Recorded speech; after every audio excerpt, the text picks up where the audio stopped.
আজকে 22 বছর আলহামদুলিল্লাহ এই ওয়াজের ময়দানে কোনোদিনও এই আশা করি না যে কয়জন বদলাইলো কয়জন কি হলো, এটা আমার হিসাব না।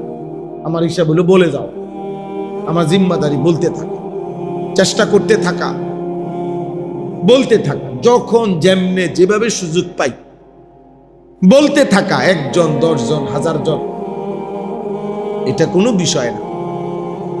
তো দেখেন এই 5টা জাতি যাদেরকে আল্লাহ তাআলা আযাব দিয়ে চিরতরে ধ্বংস করে দিছে, এদের মূল পাপ ছিল 3 ধারায়। 1 নাম্বার, তারা প্রত্যেকেই শিরিক করত। কি করত? শিরিক। এই 5টা কওম।